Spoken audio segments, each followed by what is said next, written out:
मोइज़ हलक के बल चिल्लाता हुआ दर्द से दोहरा हो गया। इसके दोनों हाथ अपने पेट पर थे। इसके सामने खड़े 12 साल लड़के ने अपनी फटी हुई टी-शर्ट की आस्तीन से अपनी नाक से बहता हुआ खून साफ किया और हाथ में पकड़े हुए टेनिस रैकेट को एक बार फिर पूरी कुव्वत से मोइज़ की टांग पर दे मारा। मोइज़ के हलक से एक बार चीख निकली और वह इस बार सीधा हो गया। कुछ बेयकीनी के आलम में इसने खुद से 2 साल छोटे भाई को देखा, जो अब बगैर किसी लिहाज और मरूवत के इसे इस रैकेट से पीट रहा था जो मोइज़ कुछ देर पहले इसे पीटने के लिए लेकर आया था। इस हफ्ते में इन दोनों के दरमियान होने वाली यह तीसरा झगड़ा था और तीनों बार झगड़ा शुरू करने वाला इसका छोटा भाई ही था। मोइज़ और इसके छोटे भाई के ताल्लुक हमेशा ही नाखुशगवार ही थे। आज भी यही हुआ था। वह दोनों स्कूल से इकट्ठे वापस आए थे और गाड़ी से उतरते हुए इसके छोटे भाई ने बड़ी ही दुरुस्ती के साथ पीछे डिक्की से इस वक्त अपना बैग खींचकर निकाला जब मोइज़ अपना बैग निकाल रहा था। बैग खींचते हुए मोइज़ के हाथ पर बुरी तरह रगड़ आई। मोइज़ बुरी तरह तिलमिलाया। तुम अंधे हो चुके हो? वह इत्मीनान से अपना बैग उठाए बेनियाजी से अंदर जा रहा था। मोइज़ के चिल्लाने पर इसने पलट कर इसको देखा और लाउंज के दरवाजे को खोलकर अंदर चला गया। मोइज़ के तन बदन में जैसे आग लग गई। वह तेज़ कदमों से इसके पीछे अंदर चला आया। अगर दोबारा तुमने ऐसी हरकत की तो मैं तुम्हारा हाथ तोड़ दूंगा। इसके करीब पहुंचते हुए मोइज़ ने एक बार फिर दहाड़ा। इसने बैग कंधे से उतार कर नीचे रख दिया और दोनों हाथ कमर पर रखकर खड़ा हो गया। निकालूंगा, तुम क्या करोगे? हाथ तोड़ दोगे? इतनी हिम्मत है? या मैं तुम्हें इस वक्त बताऊंगा जब दोबारा ये हरकत करोगे। मोइज़ अपनी कमरे की तरफ बढ़ा, मगर इसके भाई ने पूरी कुव्वत से इसका बैग खींचते हुए इसे रोकने पर मजबूर कर दिया। नहीं, तुम मुझे अभी बताओ। इसने मोइज़ का बैग उठाकर दूर फेंक दिया। मोइज़ का चेहरा सुर्ख हो गया और उसने ज़मीन पर पड़े अपने भाई के बैग को उठाकर दूर उछाल दिया। एक लम्हे का इंतज़ार किए बगैर इसके भाई ने पूरी कुव्वत से मोइज़ की टांग पर ठोकर मारी। जवाबन इसने पूरी कुव्वत से छोटे भाई के मुंह पर मुक्का मारा जो इसकी नाक पर लगा। अगले ही लम्हे नाक से खून टपकने लगा। इतने शदीद हमले के बावजूद इसके हलक से कोई आवाज़ नहीं निकली थी।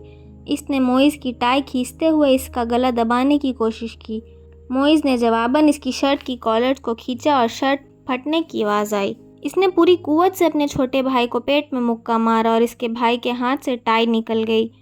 ठहरो, मैं तुम्हें अब तुम्हारा हाथ तोड़कर दिखाता हूँ।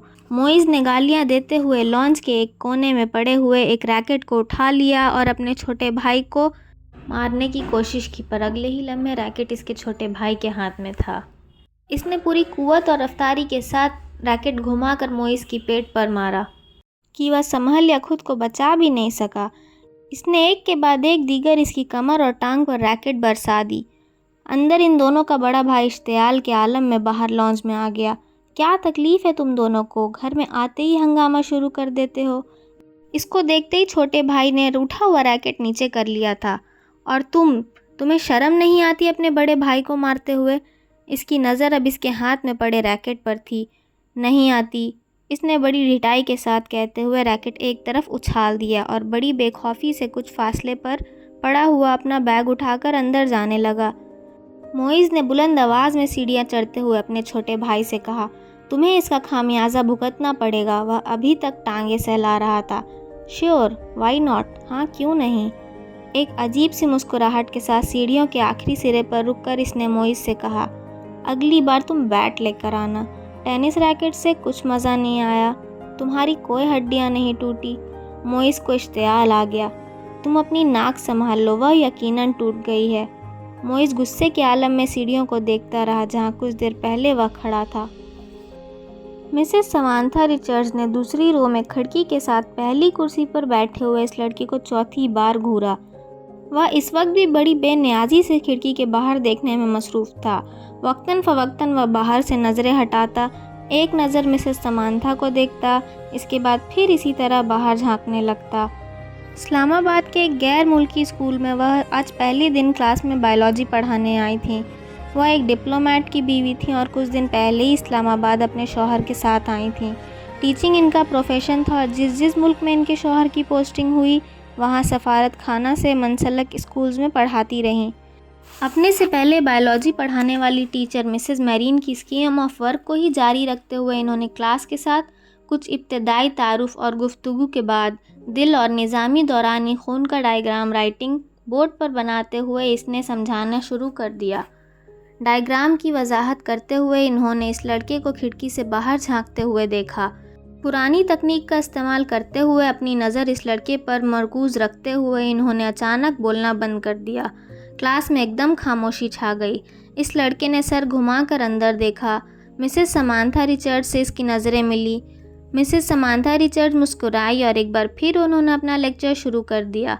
कुछ देर तक इन्होंने इसी तरह बोलते हुए अपनी नज़रें इस लड़के पर रखी, जो अब अपने सामने पड़ी नोटबुक पर कुछ लिखने में मसरूफ़ था, और इसके बाद मिसेस समांथा रिचर्ड्स ने अपनी तवज्जो क्लास में मौजूद दूसरे स्टूडेंट्स पर मरकूज़ कर ली।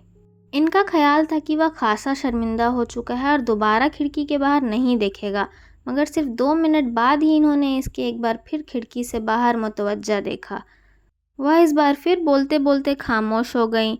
बिला तवक्कुफ़ इस लड़के ने गर्दन मोड़कर फिर इनकी तरफ देखा। इस बार मिसेस समांथा रिचर्ड्स मुस्कुराई नहीं, बल्कि कदरे संजीदगी से इसे देखते हुए एक बार फिर लेक्चर देना शुरू कर दिया। चंद लम्हे गुजरने के बाद इन्होंने राइटिंग बोर्ड को देखने के बाद वह दोबारा इस लड़के को देखा तो वो एक बार फिर खिड़की से बाहर ही देख रहा था।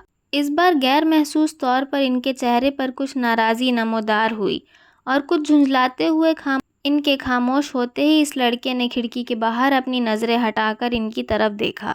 इस बार इस लड़के के माथे पर भी कुछ शिकनें थीं। एक नज़र मिसेस समांथा रिचर्ड्स को नागवारी से देखकर वह एक बार फिर खिड़की से बाहर देखने लगा। इसका अंदाज़ इस कदर तौहीन अमीज़ था कि मिसेस समांथा रिचर्ड्स का चेहरा सुर्ख हो गया। सालार, तुम क्या देख रहे हो? इन्होंने सख्ती से पूछा। नथिंग, एक लफ्ज़ जवाब आया। वह अभी चुभती हुई नज़रों से इन्हें देख रहा था। तुम्हें पता है मैं क्या पढ़ा रही हूँ? इसने इतने रूड अंदाज में कहा कि समांथा रिचर्ड्स एकदम हाथ में पड़ा हुआ मार्कर में कैप लगाकर इसे टेबल पर फेंक दिया।